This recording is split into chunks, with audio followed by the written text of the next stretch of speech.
बॉलीवुड के सुनहरे दौर की जब भी बात होती है तो हमारे जहन में कुछ ऐसे नगमे आते हैं जो वक्त के धूल में खोने के बजाय और भी चमकदार होते जाते हैं।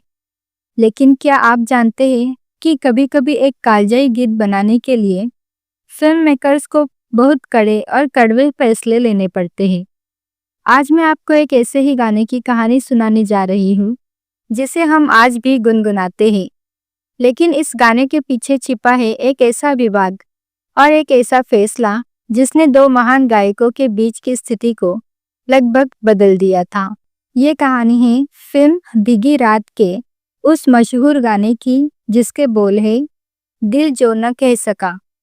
इस गाने को लेकर जो ड्रामा पर्दे के पीछे हुआ वो आज मैं आपको विस्तार से बताऊंगी।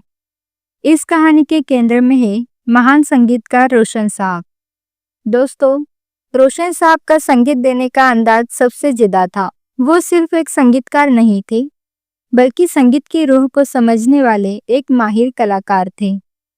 फिल्मों में आने से पहले वो रेडियो स्टेशन में काम करते थे और इसराज जैसे दुर्लभ वाद्य यंत्र बजाया करते थे। 1984 में उन्होंने नौकरी छोड़ी और केदार शर्मा ने उन्हें नेकी और बड़ी में पहला मौका दिया।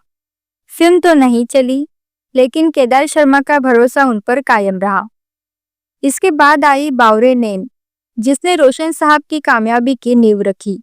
लेकिन उनका असली स्वर्ण युग 1960 के दशक में शुरू हुआ।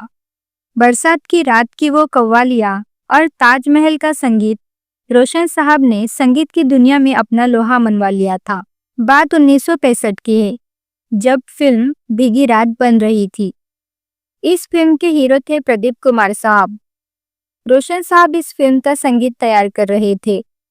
उन्होंने एक धुन तैयार की, दिल जो न कह सका। शुरुआत में रोशन साहब ने इस गाने के लिए महेंद्र कपूर साहब को चुना। महेंद्र कपूर उस समय एक उभरते हुए और बेहद प्रतिभाशाली गायक थे। गाने की रिकॉर्डिंग हुई और महेंद्र कपूर की आवाज में गाना फाइनल भी कर लिया था। सब कुछ ठीक चल रहा था, लेकिन तभी कहानी में एक मोड़ आया। फिल्म के हीरो प्रदीप कुमार को जब ये पता चला कि ये गाना महेंद्र कपूर की आवाज में रिकॉर्ड हुआ है तो वो थोड़े असहज हो गए।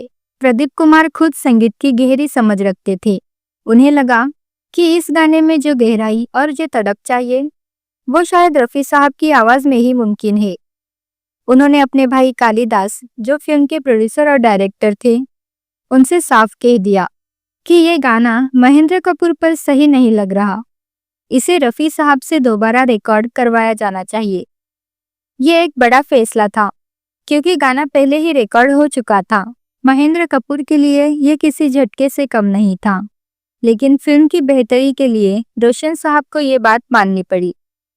अब यहाँ एक बहुत ही भावुक बात सामने आती है। मोहम्मद रफ़ी साहब और महेंद्र कपूर का रिश्ता उस्ताद और शागिर्द जैसा था। महेंद्र कपूर रफ़ी साहब को अपना गुरु मानते थे और रफ़ी साहब भी उन्हें छोटे भाई की तरह प्यार करते थे। जब रफ़ी साहब को इस गाने की रिकॉर्डिंग के लिए बुलाया गया तो उन्हें ये बिल्कुल नहीं बताया गया कि ये गाना पहले महेंद्र कपूर की आवाज़ में रिकॉर्ड हो चुका है। फिल्म के जानकारों का कहना है कि अगर रफ़ी साहब को ये पता चल जाता कि उन्होंने अपने ही शागिर्द का गाना रिप्लेस किया तो वो शायद ये गाना कभी नहीं गाते।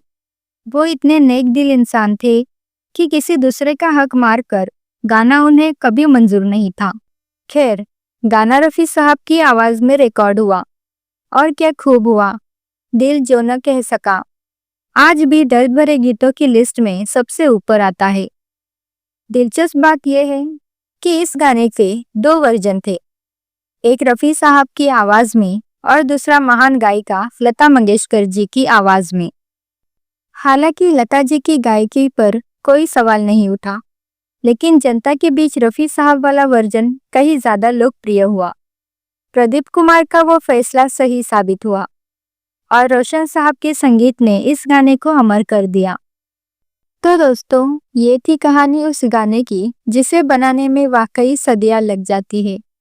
संगीत की दुनिया में अक्सर ऐसे फैसले लिए जाते हैं जो सुनने में कड़े लगते हैं, लेकिन वही फैसले इतिहास रचते हैं। महेंद्र कपूर साहब ने भी बाद में कई सुपरहिट गाने दिए, लेकिन भीगी रात का ये किस्सा हमेशा संगीत प्रेमियों के बीच चर्चा का विषय बना रहा। आपको रफ़ी साहब और महेंद्र कपूर में से किसकी आवाज़ ज़्यादा पसंद है? और क्या आपको लगता है कि प्रदीप कुमार का फैसला सही था? हमें कमेंट्स में ज़रूर बताइए। अगर आपको वीडियो पसंद आया हो तो इसे लाइक करें और हमारे चैनल को सब्सक्राइब करें। मिलते हैं अगले वीडियो में। धन्यवाद।